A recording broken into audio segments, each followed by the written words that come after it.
ભુજ તાલુકાના માધાપર ગામના ગોરસિયા ફાર્મ ખાતે હાલ આધ્યાત્મિકતાનો એક અનોખો અને ભવ્ય સંગમ રચાયો છે। 9 દિવસીય માનસ મુગુરાષ્ટક રામકથાના 6ઠા દિવસે વ્યાસપીઠ પરથી વિશ્વ વંદનીય સંત પૂજ્ય મોરારી બાપુએ શ્રોતાઓને ભક્તિના સાગરમાં તરબોળ કર્યા હતા। કથાના પ્રારંભે હનુમાનજીની ભાવ વંદના કર્યા બાદ બાપુએ વર્તમાન સમયની સામાજિક પરિસ્થિતિ પર ગહન ચિંતન રજૂ કર્યું હતું।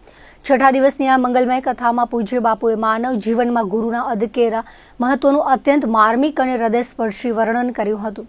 આ ભગીરથ કાર્યને સફળ બનાવવા માટે માધાપરની સમસ્ત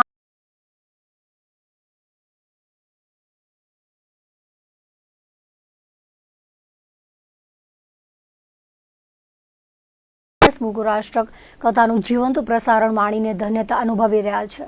બીજી તરફ બુધવારે બપોર બાદ માધાપર ખાતે અચાનક ત્રાટકેલા મિની વાવાઝોડા અને ભારે પવનના કારણે પૂજ્ય મોરારી બાપુની ચાલી રહેલી રામકથાના મંડપને વ્યાપક નુકસાન પહોંચ્યું હતું। પ્રતિકૂળ હવામાનને લીધે મંડપમાં પાણી ભરાઈ જતા કથામાં વિક્ષેપ પડે તેવી સ્થિતિ સર્જાઈ હતી, પરંતુ 1971ના યુદ્ધ સમયે ભુજની હવાઈ પટ્ટી જે રીતે રાતોરાત તૈયાર કરવામાં આવી હતી તેવી જ ખુમારી માધાપરના ગ્રામજનોમાં જોવા મળી હતી। ઘટનાની જાણ થતાં જ પૂર્વ સરપંચ અરજણભાઈ ભુડિયા, નારાયણભાઈ તેમજ મોટી સંખ્યામાં યુવાનો અને મહિલાઓની ટીમ સેવા અર્થે દોડી ગઈ હતી। તમામ લોકોએ એક સંપ થઈને યુદ્ધના ધોરણે પાણી નિકાલની કામગીરી હાથ ધરી મંડપને ફરી તૈયાર કરી દીધો હતો। કથામાં આવતા ભાવિકોની સુવિધા માટે તાત્કાલિક વધારાની 7000 ખુરશીઓની વ્યવસ્થા પણ કરવામાં આવી છે।